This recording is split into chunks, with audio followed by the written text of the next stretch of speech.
Imaginons un instant un drame judiciaire, mais vraiment méticuleusement construit.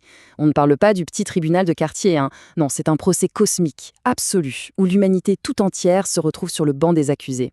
Notre analyse d'aujourd'hui plonge directement au cœur de ce scénario incroyable. Une salle d'audience où absolument toutes les excuses humaines s'effondrent, ce qui prépare le terrain pour la démonstration de grâce la plus spectaculaire jamais documentée. Mais bon, avant même d'arriver au verdict, le texte nous lance une question qui décoffre vraiment. Faisons le mal pour qu'il en résulte du bien. C'est fou, non? L'idée, c'est que si la fidélité de Dieu brille encore plus quand on fait des erreurs, pourquoi ne pas pécher un bon coup pour augmenter sa gloire? C'est une logique super tordue, presque cynique, que l'auteur affronte de front. Le but, c'est de démanteler cette pensée absurde dès le départ. Oui, Dieu peut souverainement tirer du bien d'une mauvaise situation, mais ça n'excuse absolument jamais l'intention de celui qui fait le mal. La responsabilité morale reste totalement intacte. Bon, on attaque tout de suite la première section, l'avantage et les oracles de Dieu. Du coup, l'analyse démarre avec une question super logique. S'il y a égalité totale devant ce grand jugement, est-ce qu'il y avait un avantage, historiquement parlant, à faire partie du peuple élu? La réponse est absolument. Et cet avantage monumental, ce sont les fameux oracles de Dieu. Attention, on ne parle pas d'un laissez-passer magique pour éviter le jugement. C'est plutôt un immense dépôt spirituel, la garde de promesses éternelles.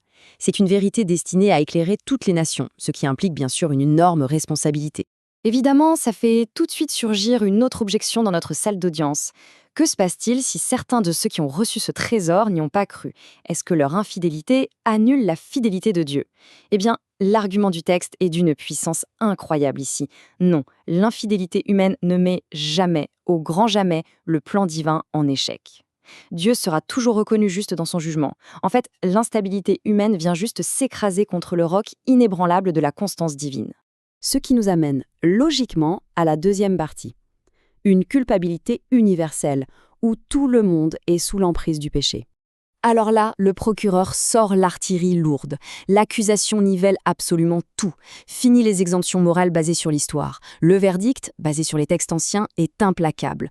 Le nombre de personnes justes par elles-mêmes, 0. Pas une seule. C'est le vide total. L'être humain livré à lui-même n'a aucune justice qui soit à la hauteur de la sainteté divine. L'égarement est décrit comme étant absolument à 100% universel. Et pour prouver ça, le diagnostic devient carrément clinique. On dirait presque une autopsie. C'est saisissant. Tout commence par la parole. Le gosier est décrit comme un tombeau ouvert, la langue distille la tromperie. Ensuite, ça descend aux pieds qui courent à toute vitesse pour semer la ruine et la violence.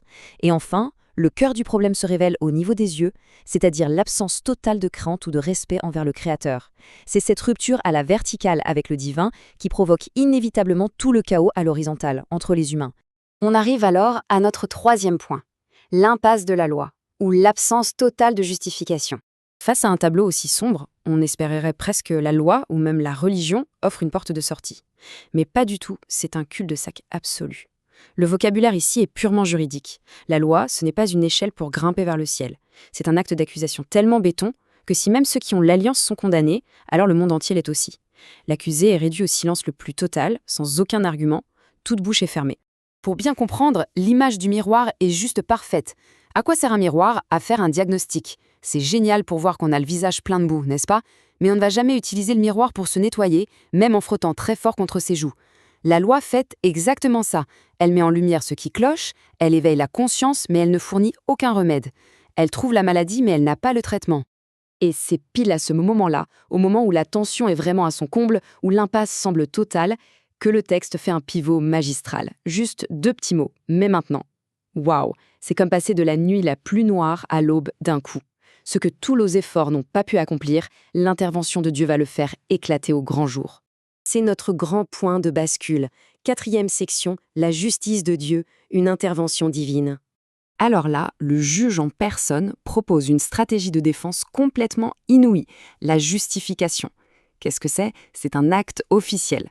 Plutôt que de condamner l'accusé pour ses fautes, Dieu décide de le déclarer juste. Et le texte accumule exprès les mots pour qu'il n'y ait aucune ambiguïté. C'est gratuit, c'est par pure grâce. Ce nouveau statut est offert sans aucun mérite de notre part, totalement indépendamment de nos propres performances. Ce qui est vraiment intéressant ici, c'est de comprendre le mécanisme de ce miracle. Comment un juge parfaitement saint peut-il acquitter des coupables sans renier sa propre justice? La réponse se trouve à la croix. Il y a une rédemption, c'est-à-dire le paiement d'une rançon par quelqu'un d'autre. Et c'est un sacrifice de propitiation, l'acte qui règle définitivement le problème du péché. Ce pardon n'est pas juste Dieu qui ferme les yeux. La condamnation est levée parce que la justice a été entièrement satisfaite. Et pourquoi est-ce que cette offre de grâce doit absolument être universelle? Eh bien parce que le problème de départ l'est tout autant. Tous ont péché et sont privés de la gloire de Dieu. L'humanité entière a raté la cible. Puisque la faillite est globale, il n'y a pas de petites différences de niveau qui tiennent. La restauration ne pouvait venir que d'une initiative divine massive qui englobe le monde entier. Ce qui nous amène à la toute dernière étape de l'analyse. Section 5. Justifié par la foi, sans les œuvres. Puisque cette justice ne s'achète pas avec de bonnes actions, le seul et unique moyen de la recevoir, c'est la foi. Le contraste est extrêmement frappant. D'un côté, on a la loi des œuvres, un système basé sur la performance. Ça, inévitablement, ça nourrit l'orgueil. C'est un peu comme collectionner des médailles pour se vanter, non? De l'autre côté, la loi de la foi exige qu'on arrive les mains complètement vides. C'est juste recevoir humblement ce que quelqu'un d'autre a déjà fait. Toute vanité est mise à la porte. Et ça illustre brillamment un concept théologique majeur.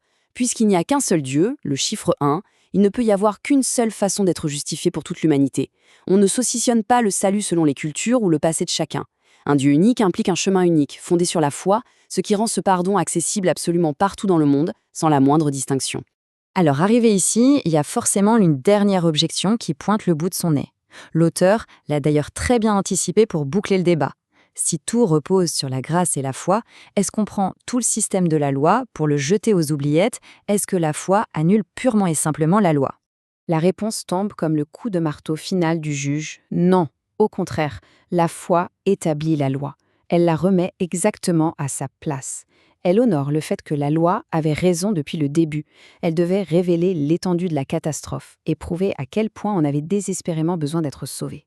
En fait, les exigences de la loi étaient tellement parfaites qu'il a fallu que Dieu lui-même vienne les accomplir.